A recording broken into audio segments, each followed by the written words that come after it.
In this century, great strides have been made toward the goal of subverting our republic into a democracy. The foremost tactic of the subverters is subversion of language. By calling America a democracy until people thoughtlessly accept and use the term, the totalitarians have obscured the real meaning of our principles of government. That is a summary of my report on a constitutional republic, not a democracy.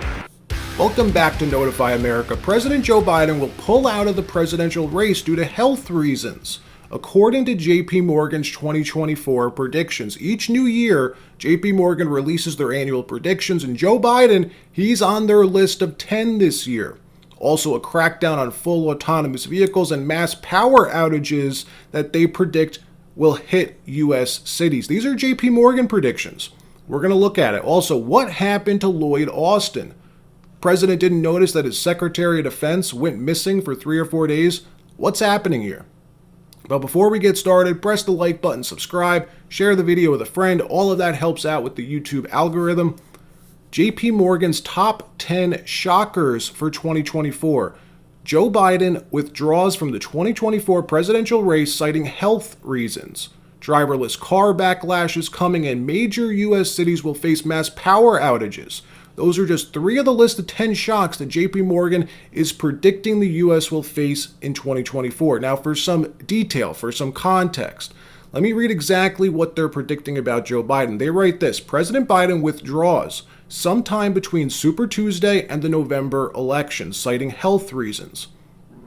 Biden passes the torch to a replacement candidate named by the Democratic National Committee, the DNC. Who do you think they're going to select? Fourth on their list of shockers is what they say will be the driverless car backlash that's coming, writing in the few places where full level 5 autonomous cars are being tested in real-world conditions, like San Francisco and Austin, they've blocked ambulances, hampered other emergency responders, caused accidents, etc. Now, I could see this happening as they're looking for any excuse to go after Elon Musk, especially now that we're in the election season, as all of 2024 is election season in the United States. But the point is, they don't like the fact that they lost control of the narrative, of the media gatekeepers we're talking about here. We learned that from the Twitter files. Now, they had Twitter on their beck and call for the most part, but X has been detached from that sphere of control. The other social media companies, who knows? Elon, for the most part, cleaned shop. His platform is as close to a free speech platform as you're going to get for a major social media company today. Rumble's doing a good job as well. Thank you, by the way, for following me over there. After YouTube gave us a strike on that video the other day, removed it from the platform, we'll be posting certain episodes exclusively on Rumble, as YouTube's just too risky. You can only get 3 strikes, by the way, on YouTube before they terminate your channel. But I really think the reason they do it is to make you think twice before speaking. And I'll be honest, after what happened the other day, that's exactly the effect that it had on me. The next day, as I was making a certain video, I found myself holding back, not saying certain things that I otherwise would. It's a form of self-censorship, and real censorship, because they removed the video, as they say that we violated their harassment and their cyberbullying policy, which we didn't. We didn't harass or bully anyone. The only person we mentioned directly in that video was Bill Clinton. But that's the thing. They don't tell you what you did to violate the policy. They give you no specifics, just an automated training. And YouTube support, is completely separate from their review team, so they're no help whatsoever. It's intended to induce a form of self-censorship. I really believe that. Make you worry about saying the wrong thing, like training a dog. That's what I felt like when I was going through their automated training course that they required that I partake in. It's crazy, folks. What happened to being able to just say what you think, say what you believe? Not anymore, not on this platform. Well, we'll do our best, but make sure to follow us over on... In another one of JP Morgan's top 10 surprises for 2024, mass power outages that will hit major U.S. cities. Quote, due to retirement of dispatchable power generation, nuclear, coal, gas, and underinvestment in pipelines, gas storage and winterization, major U.S. cities will face electricity outages and/or natural gas outages, which are much worse, they say. The North American Electricity Reliability Association just released its 2023 risk assessment. Outage risk in more extreme weather conditions is cited for New York, New England, and the entire western U.S. NERC cites peak loads rising at an alarming rate due to electrification, coinciding with increasingly intermittent new sources of generation, wind and solar power. Didn't we spend trillions of dollars on Joe Biden's infrastructure bill last year, the Inflation Reduction Act?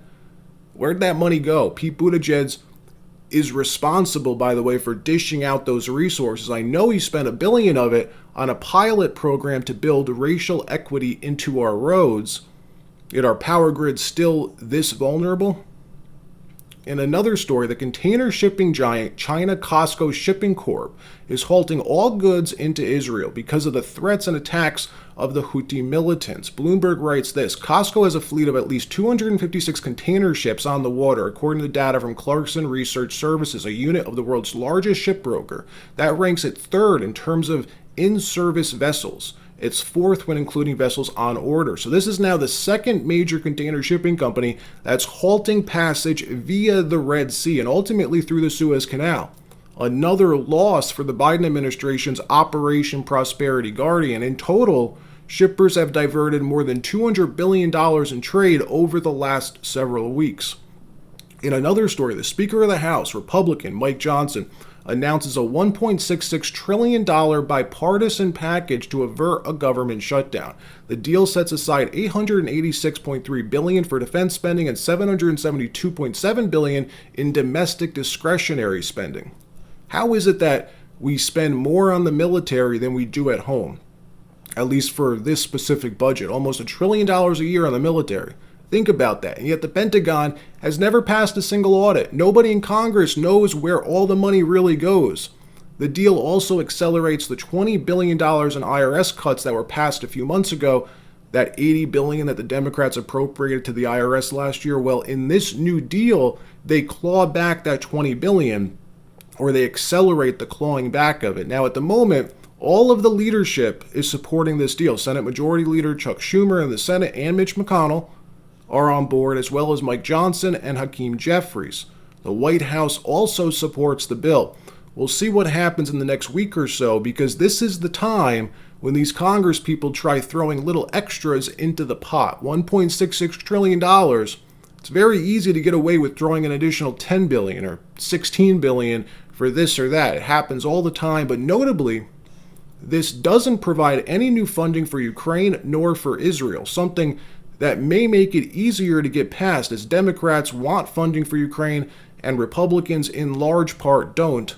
We'll keep an eye on this, as the official deadline is January 19th. The unofficial deadline is allegedly February 3rd.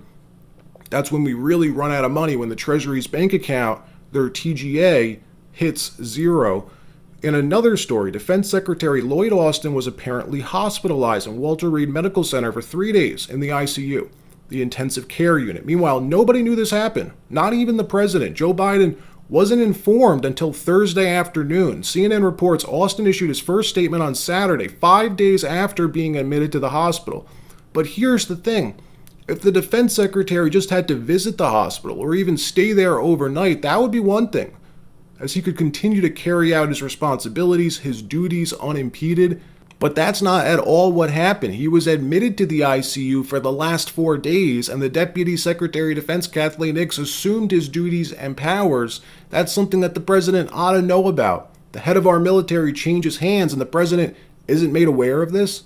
Congress wasn't informed about this? It's more likely people around Biden were aware, but they kept him out of the loop. That's speculation on my part, but it just seems inconceivable that all this would just be kept quiet.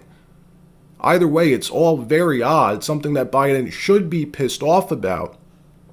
All right, that wraps up this episode. Press the like button, subscribe. I'll see you next time.